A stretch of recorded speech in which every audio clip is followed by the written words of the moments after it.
또 이 시경과 쌍벽을 이루는 또 이 주나라 때 문자 기록이 바로 서경이죠. 서경은 이제 요순 시대부터 주나라까지의 역사를 기록한 약간 사료적 성격의 문건인데요. 주요 내용은 왕의 포고문, 명령이죠. 그리고 왕의 연설, 왕이 신하와 대화를 나눈 내용, 그리고 신하가 왕에게 올린 어떤 간언, 이런 것들을 주로 다루고 있습니다. 이 서경도 시경과 마찬가지로 네 글자 위주로 짜여져 있거든요. 물론 이제 운자를 전부 다 이렇게 쓴 것은 아니지만 약간 운문 분위기가 나는 그런 격식을 가지고 있습니다. 그래서 시경과 서경을 다 보면 약간 시적인 경향이 있거든요. 이것을 우리가 중국 전통 문학에서의 시적 회귀의 속성이다, 이렇게 또 부르기도 합니다. 그러니까 문학이 기본적으로 중국의 고전 문학은 약간 시로 가려는 그런 경향이 있다라는 것이죠. 여러 가지 이제 시와는 다른 장르인데도 불구하고요. 서경은 이제 문자 기록의 하나의 패러다임을 이제 형성했다고 할 수 있는데요. 구어와는 다른 특수하게 조직된 문자 언어 체계라는 겁니다. 그러니까 이 왕이 신하와 나눈 대화라도 대화 그 자체를 그냥 문자로 받아 적는 것이 아니라 거기에 사관이 그것을 네 글자 단위로 압축하고 정형화했다는 거죠. 이렇게 해서 이제 문헌체가 발전해 가는데 서경도 또 큰 역할을 했던 것으로 보입니다. 다음으로 문자 사용의 확산 과정을 살펴보도록 하겠습니다. 문자는 이제 왕실의 의전에서 벗어나서 조금 더 다양한 범위 내에서 사용되게 되는데요. 그것은 이제 그 주나라의 왕실의 권위가 약화된 춘추 전국 시대가 도래하면서부터입니다. 춘추 전국 시대에는 이제 제후국이 강대화되죠. 그래서 춘추 5패, 또 전국 7홍처럼 또 5나라, 7나라 이렇게 강한 나라들이 더 이상 주나라 왕실의 눈치를 보지 않거든요. 각자 도생, 그리고 서로 약육 강식, 이런 어떤 시대가 도래했기 때문에 각 나라가 자기 이 제후국의 힘과 권력을 증대시키는데 많은 노력을 하게 됩니다. 그러면서 이제 행정체계가 갖춰지고 행정 수요가 더 증대하게 되죠. 이 행정 수요를 떠받치는 것은 교육시장이라고 할 수 있는데요.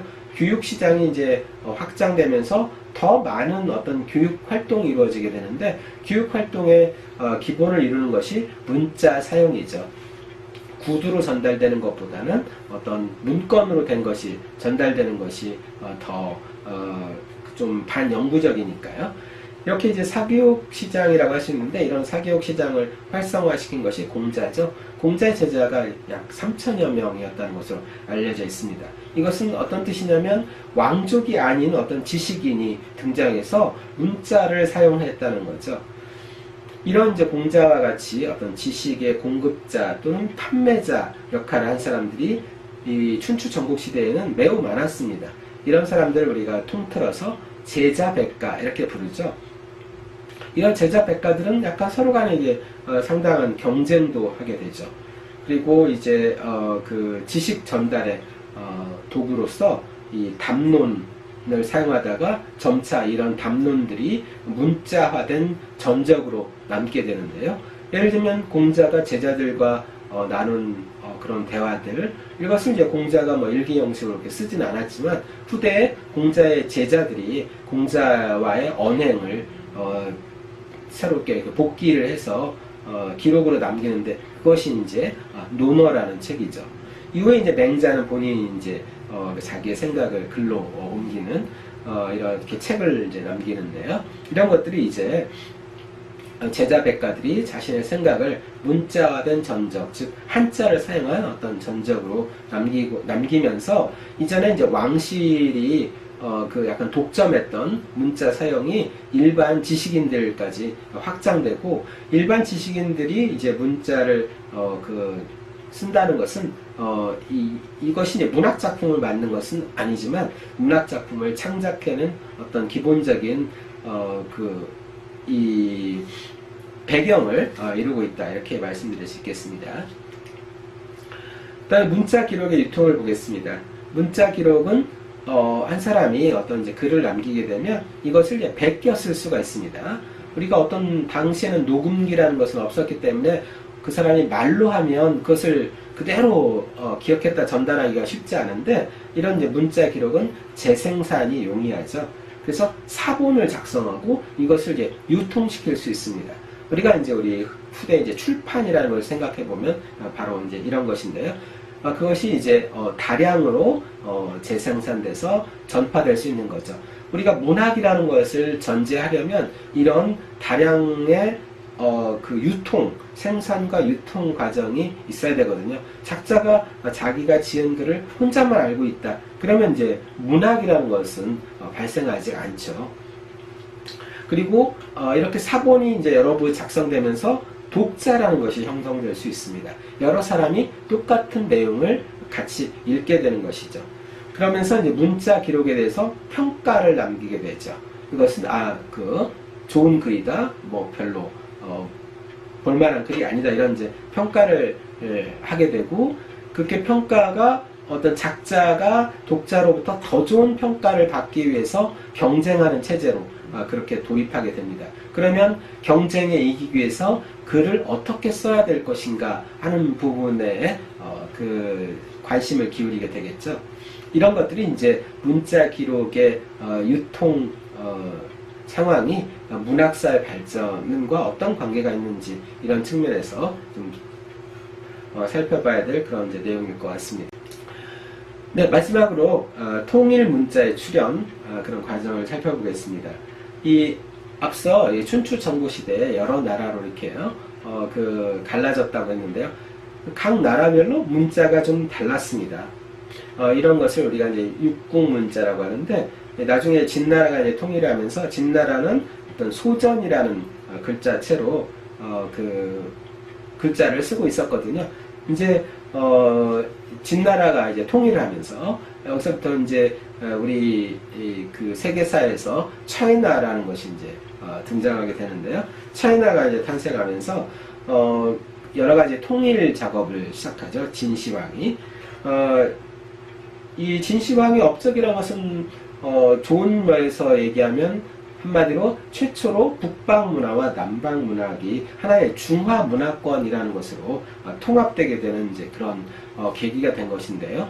여러 가지 그 통일한 것 가운데 행정 표준화를 위해서 서로 다른 문자 체계를 쓰는 것은 마치 외국어를 여러 개 쓰는 것과 똑같기 때문에 이것을 이제 하나의 문자로, 이른바 소전이라는 글자체로 통일한 것이 진시황의 문자 통일이었습니다. 이른바 서동문이라는 거죠. 글을 쓰는 데는 같은 문자를 쓴다. 두 번째는 이제 문자 언어의 통합이라고 할 수 있는데요. 이 진나라가 남방과 북방을 통일하면서 이 초나라의 문화가 유입되게 됩니다.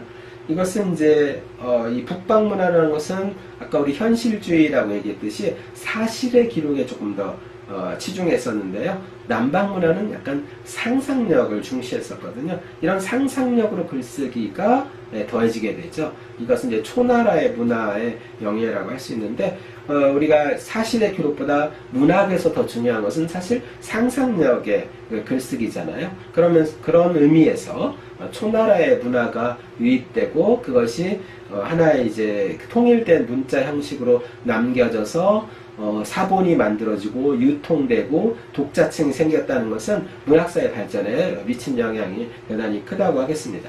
두 번째로 이제 상서제도가 시행됐다는 점을 들 수 있는데요. 자신의 생각을 스스로 기록하는 이제 행위죠. 이것은 이제 글쓰기의 기법이라는 측면, 그리고 작자가 자기의 실명을 밝히면서 글을 쓰는 이런 이제 풍토의 조성에 긍정적 영향을 미쳤다고 하겠습니다. 또 예서가 출현한 것은 한자 역사에서 매우 중대한 사건인데요. 전서만 해도 약간 상형 문자의 형태를 아직 완벽하게 벗어났다고 보기 어려운 그런 부분이 있습니다. 우리가 도장을 이제 새길 때, 멋지게 새길 때 전설을 쓰잖아요.